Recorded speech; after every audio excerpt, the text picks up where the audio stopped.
Students, पिछले दिनों मैंने आपको विद्युत फ्लक्स, गॉस की प्रमेय तथा गॉस के नियम की विशेषताएं बताया था। आज मैं आपको गॉस के नियम के अनुप्रयोग बताऊंगा कि कहाँ कहाँ गॉस के नियम का उपयोग होता है। उसकी सहायता से हम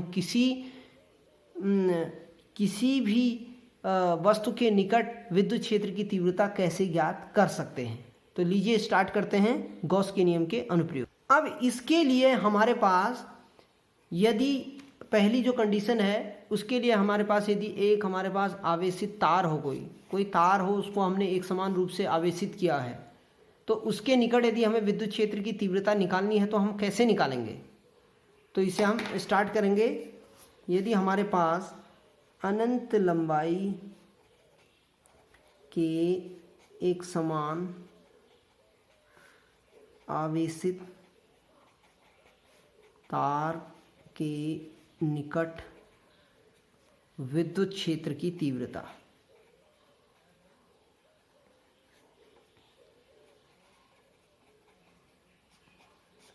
ये हमें ज्ञात करनी है। तो हम कैसे ज्ञात करेंगे। ये हमने एक तार लिया है, इसको हमने ऊपर की साइड और नीचे की साइड बराबर आवेश दिया हुआ है, तब इसे एक समान रूप से आवेशित हम कहेंगे। इससे r मीटर की दूरी पर हमारे पास एक बिंदु P है जिस पर हमें विद्युत क्षेत्र की तीव्रता ज्ञात करनी है। तो हम जानते हैं इस आवेशित तार को यदि हमने ऊपर की साइड और नीचे की साइड बराबर आवेश दिया हुआ है तो हम कहेंगे कि यदि किसी तार में या यदि किसी वस्तु में को दिया गया आवेश प्रति एकांक लंबाई में एक समान रूप से वितरित हो रहा हो तो फिर हम उसे क्या कहेंगे, उस तार का या उस पृष्ठ का रेखी घनत्व कहते हैं, रेखी आवेश घनत्व कहते हैं। इसको हम लैम्डा से प्रदर्शित करते हैं, लैम्डा बराबर Q/L। अब इस P बिंदु पर इस तार की लंबाई के अनुरूप हम एक गॉसियन पृष्ठ खींचते हैं।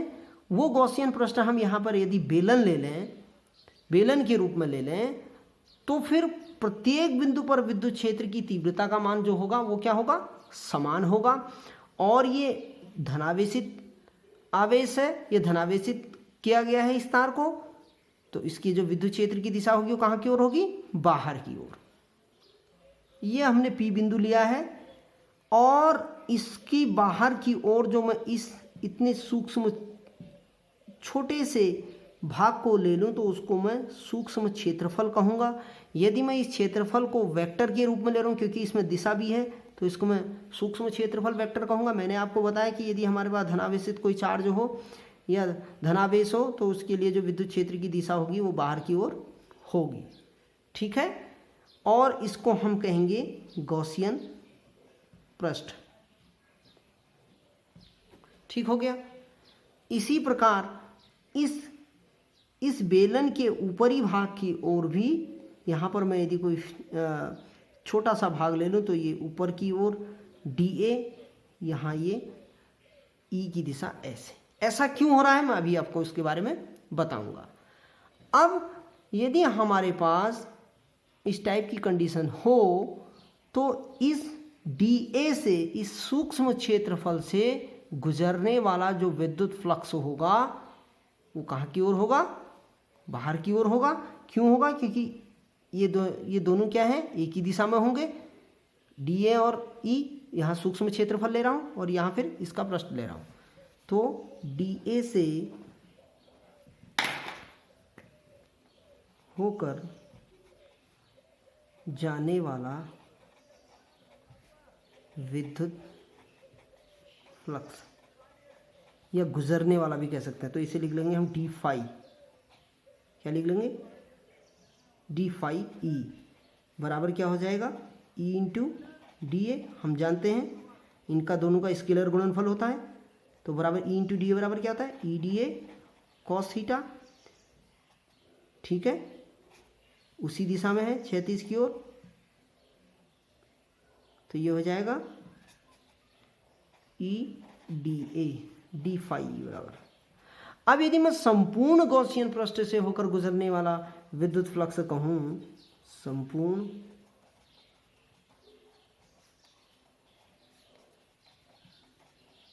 होकर गुजरने वाला विद्युत फ्लक्स, तो क्या हो जाएगा? तो यहाँ डी फाई था, सूक्ष्म था, यहाँ हम पूरा ले लेंगे, पूरा पृष्ठ ले लेंगे, पूरे पृष्ठ को ले लेंगे तो फिर फ्लक्स भी पूरा आएगा। तो ये हो जाएगा हमारा संपूर्ण E into D A E D A बराबर ये कैसे हो रहा है? फाई बराबर ई इंटू डी ए। ई और सूक्ष्म क्षेत्रफल का जो स्केलर गुणनफल होता है वो उसका विद्युत फ्लक्स के बराबर होता है। ये संपूर्ण पृष्ठ है, मैं आपको इसके बारे में पहले बता चुका हूँ। ये ई डी ए हो गया, ई बाहर ले लिया, डी ए हो गया। अब हम जानते हैं जो बेलन का जो वक्र पृष्ठ होता है वो कितना होता है? वक्र पृष्ठ बराबर कितना होता है? 2 पाई आर एल। क्या होता है? 2 पाई आर एल। अब क्या हो जाएगा इसका? तब फ्लक्स क्या हो जाएगा? फाई बराबर डी ए की जगह क्या रख देंगे हम? E into 2 pi R L. ठीक हो गया। अब इस पृष्ठ के, इस गॉसियन पृष्ठ के समतल सिरों से जो होकर गुजरने वाला जो विद्युत फ्लक्स है वो शून्य होगा। क्यों होगा? क्योंकि इन तलों पर, समतल पृष्ठों के तलों पर जो गुजरने वाला ई और डी ए की दिशा है वो एक दूसरे के अभिलंबवत है। तो ई इंटू अभिलंबवत की दिशा में क्या होता है? ई इंटू डी ए बराबर 0, थीटा बराबर 90। अब क्या होगा हम जानते हैं गॉस के नियम से। तो गॉस का नियम क्या है? फाई बराबर क्यू अपॉन एप्सिलॉन नॉट, ये गॉस का नियम है। लेकिन यदि हम इससे जो रेखीय आवेश घनत्व है इससे हम Q का मान निकालें तो कितना हो जाएगा? Q बराबर लैम्डा एल। तो Q का मान इसमें रख दें हम, इसको हम समीकरण नंबर 1 कह लें, इसको हम समीकरण नंबर 2 कह लें। तो फाई बराबर क्या हो जाएगा? Q का मान 1 से 2 में रख दिया तो लैम्डा एल बटे एप्सिलॉन नॉट। ठीक। अब फाई के इस मान को और इस मान को बराबर कर दो।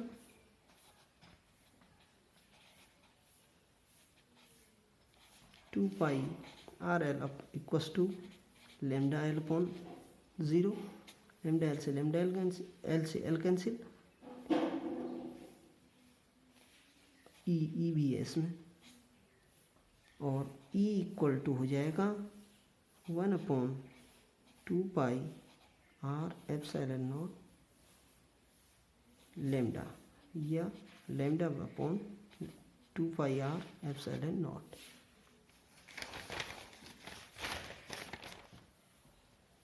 ये हो जाएगा।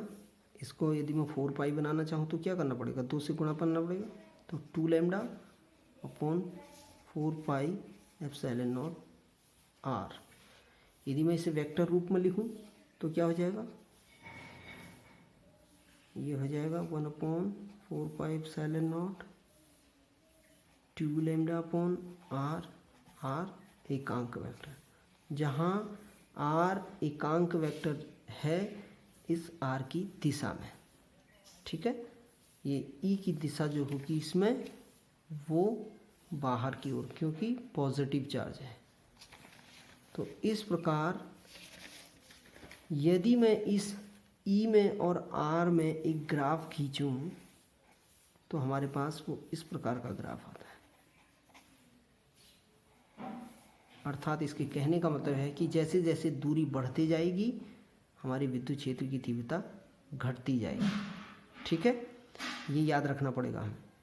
ई इन्वर्सली प्रोपोर्शनल टू 1/r। ठीक है, जैसे कि मैं आपको इस सूत्र में बता चुका हूँ कि phi equals to lambda L upon Q 0 epsilon not, दोनों को फाई इक्वल कर दिया। ई के 2 pi are L lambda L upon epsilon not, L से एल कैंसिल, और हमारे पास ये बच गया। इसको मैं 4 पाई बनाने के लिए 2 लैम्डा से ऊपर नीचे गुणा कर दिया है 2 से। तो ये हो गया वेक्टर रूप में, वेक्टर रूप में। ठीक है, बाकी नेक्स्ट 2-3 टॉपिक इसमें और रहे हैं, वो उसमें क्लियर हो जाएंगे। आज इतना ही, एक ही डेरिवेशन काफ़ी है। अगले वाले डेरिवेशन में हम इसमें जो ग्राफ आता है ई और आर का ग्राफ वो इस प्रकार आता है, अर्थात दूरी बढ़ने पर हमारा जो है विद्युत क्षेत्र की तीव्रता घटती जाती है।